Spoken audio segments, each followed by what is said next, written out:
नमस्कार। मैंने अपने पिछली वीडियो में नाटक के जो शब्द है उसकी उत्पत्ति के बारे में बताया था।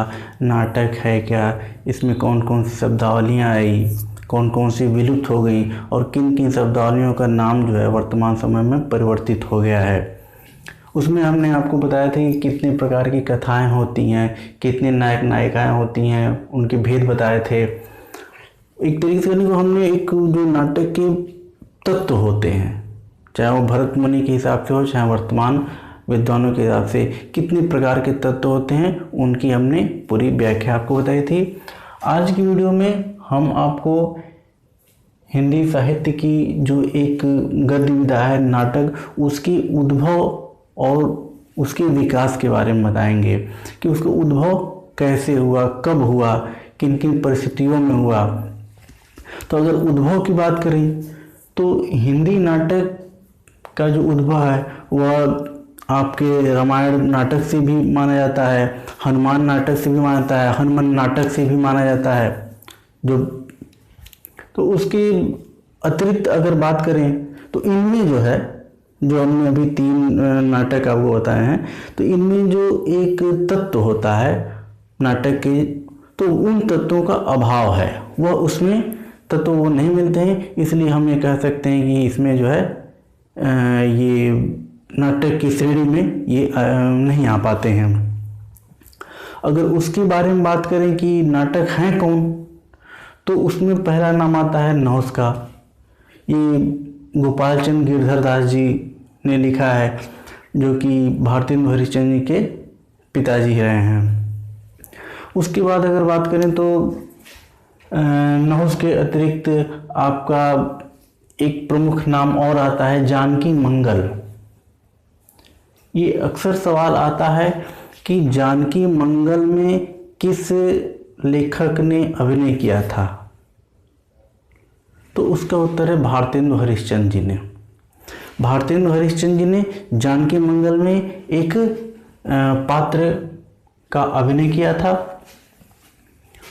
हालांकि उसी समय जब जानकी मंगल आई थी, हालांकि इसमें तत्व माने जाते हैं, उसी समय इनका जो है भारतेंदु जी का अनुवाद भी आ चुका था, और वह अनुवाद था विद्या सुंदर, जो कि बांग्ला के जो संस्कृत ग्रंथ है उसका बांग्ला संस्करण था 5485 का, उसका इन्होंने हिंदी में अनुवाद किया था। ये उसी समय आ गई थी, लगभग 1868 की बात है।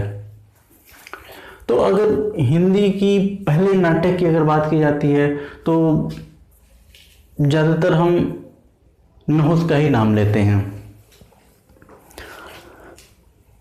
अगर हिंदी नाटक के एक विकास की बात की जाए तो हिंदी नाटक को हम 3 भागों में बांट सकते हैं: भारतेंदु युगीन, प्रसाद युगीन और प्रसादोत्तर युगीन। भारतेंदु युग के नाटक की अगर बात करें तो भारतेंदु युग का नाटक जो है 1857 से प्रारंभ होता है और लगभग 1950 तक ये जाता है।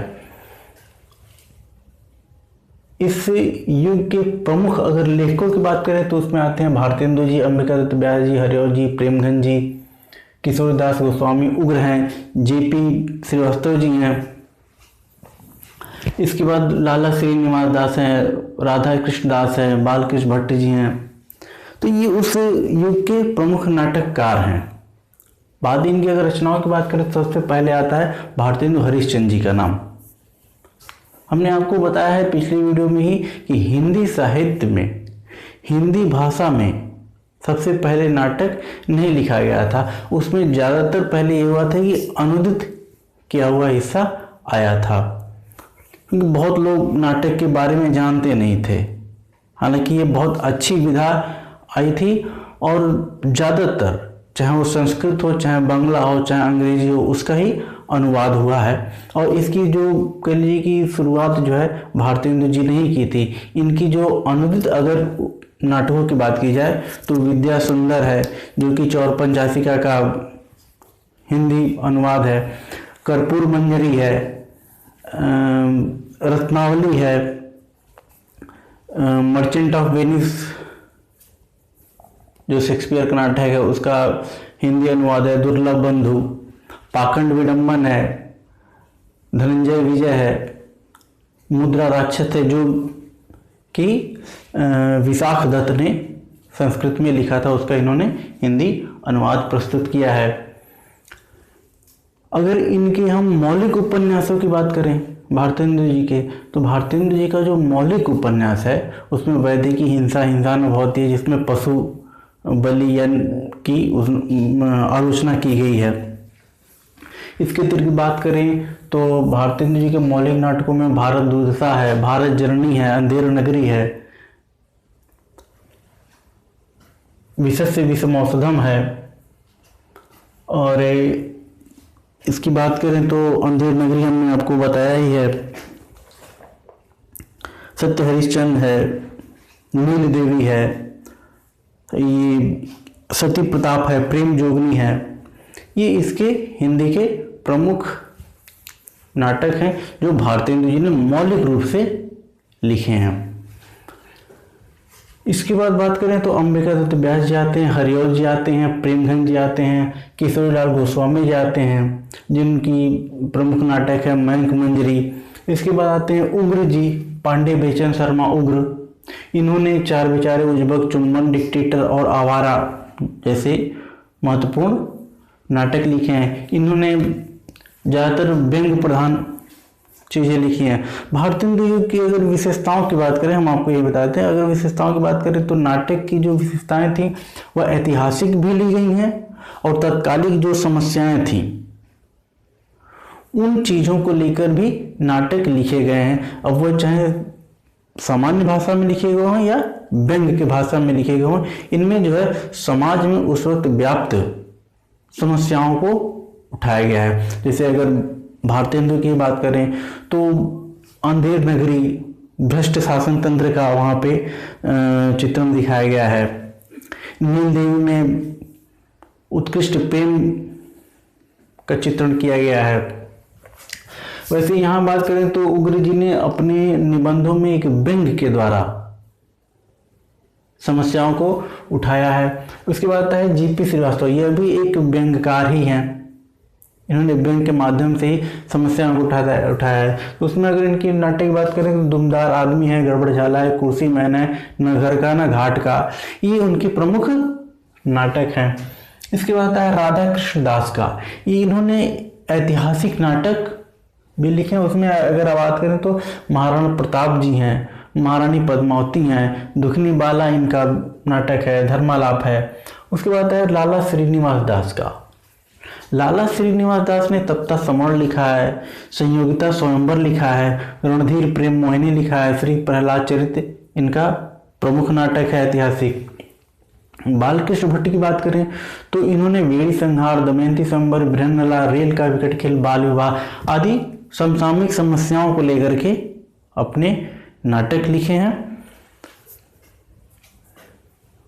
उसके बाद बात करते हैं नाटक की, तो आता है प्रसाद युग। प्रसाद यानी कि जयशंकर प्रसाद जी का युग। अगर इसकी समय की बात की जाए तो इसका समय आता है लगभग 1900 से 1950 तक। हमने जो आपको भारतेंदु काल का जो समय लिखाया था वो 1857 से 1900, इसके बाद से जो प्रसाद युग है वो 1900 से लगभग 1950 तक आता है। तो इस प्रसाद युग में अगर प्रमुख नाटककारों की बात करें तो प्रसाद जी आते हैं, पांडे बेचन शर्मा जो उग्र हैं वो उसमें भी थे, इसमें भी आते हैं। यहाँ पर थोड़ा सा आप कंफ्यूज ना होइएगा, क्योंकि अधिकांश ऐसे रचनाकार हैं जो इस युग में भी हैं और अपने अगले युग में भी यह मिलते हैं। किशोरी दास जी हैं, बेनीपुरी रामकृष्ण बेनीपुरी जी हैं, विष्णु प्रभाकर हैं, गोविंद वल्लभ पंत हैं, प्रेमचंद है, वियोगी हरि जी हैं, हरे कृष्ण प्रेमी जी हैं। ये तमाम ऐसे नाटककार जो हैं जो प्रसाद युग के अंतर्गत आते हैं। हम अगर इनके नाटकों की बात करें तो हरे कृष्ण प्रेमी जी का रक्षाबंधन बहुत ही प्रसिद्ध नाटक है छायाबंधन इन्होंने लिखा है, आन का मान, विषपान, विदा संरक्षक, विजय स्तंभ और कीर्ति स्तंभ इनके प्रमुख नाटक हैं।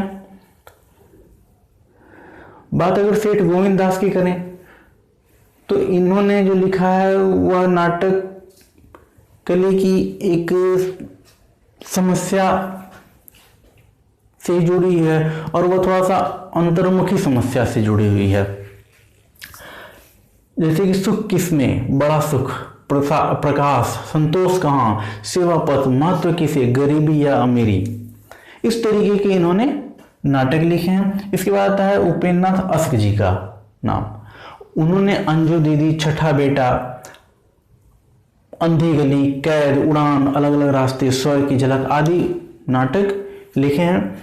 फिर इस काल के एक प्रमुख लेखकों में उदय शंकर भट्ट का भी नाम आता है। अगर इनके ऐतिहासिक नाटकों की बात करें तो शक विजय है, अम्बा है, दाहर मुक्तिपथ, राधा, अश्वत्थामा को लेकर के इन्होंने नाटक लिखा है, सागर विजय है और असुर सुंदरी इनके प्रमुख नाटक हैं। उसके बाद बात करते हैं वृंदावन लाल वर्मा की।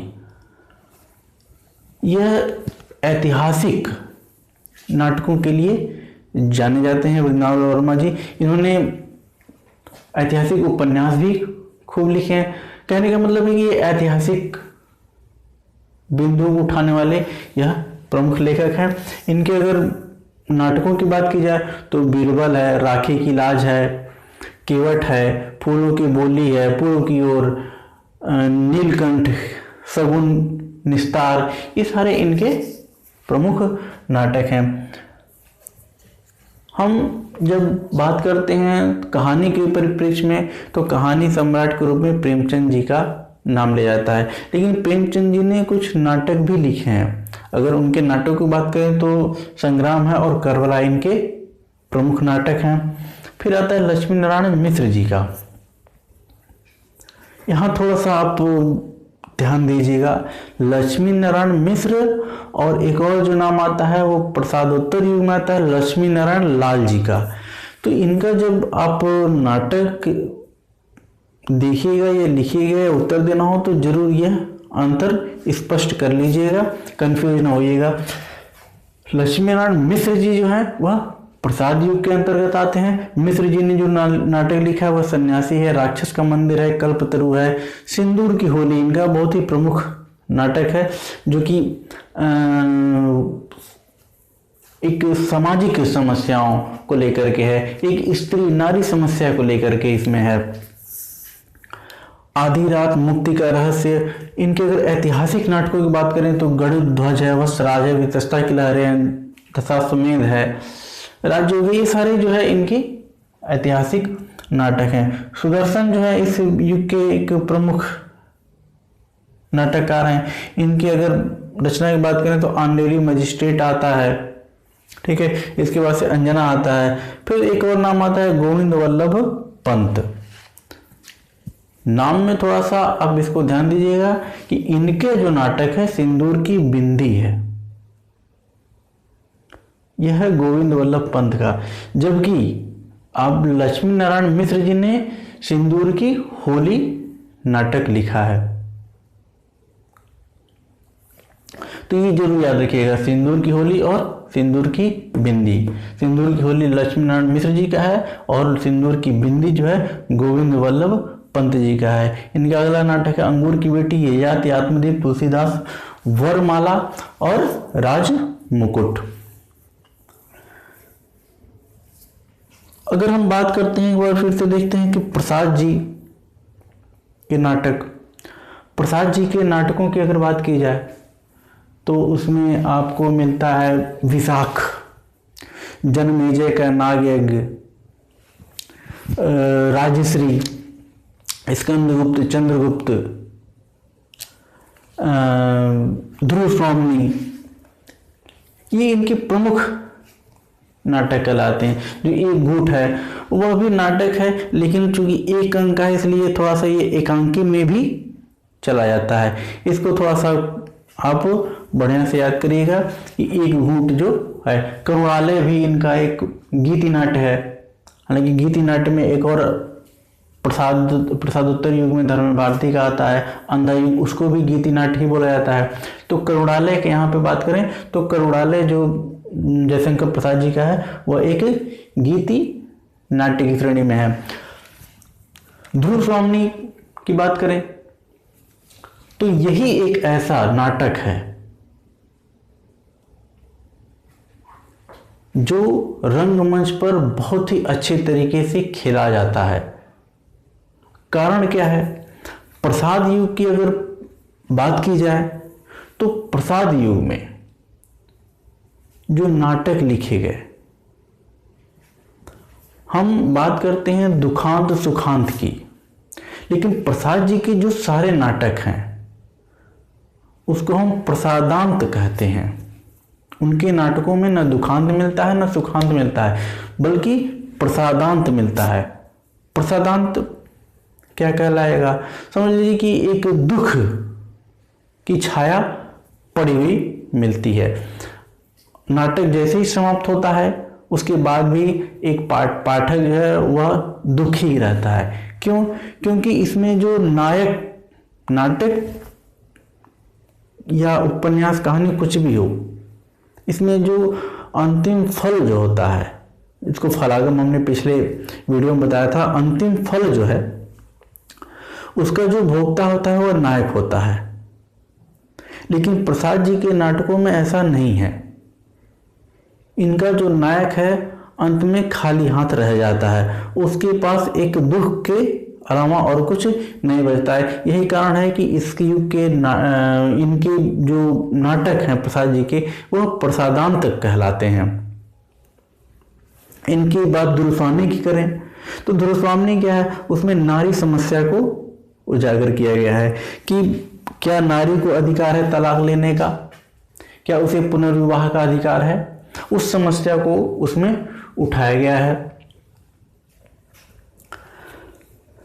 इसके बाद अगर बात करते हैं तो जो इसका तीसरा समय आता है वह है करीब 1950 से जो अभी तक चल रहा है, अर्थात प्रसादोत्तर युग, प्रसाद के बाद का समय। अगर इस युग के प्रमुख नाटकों की बात करें तो इस प्रमुख नाटकों की अगर विशेषताओं में देखा जाए तो विशेषताएं क्या हैं?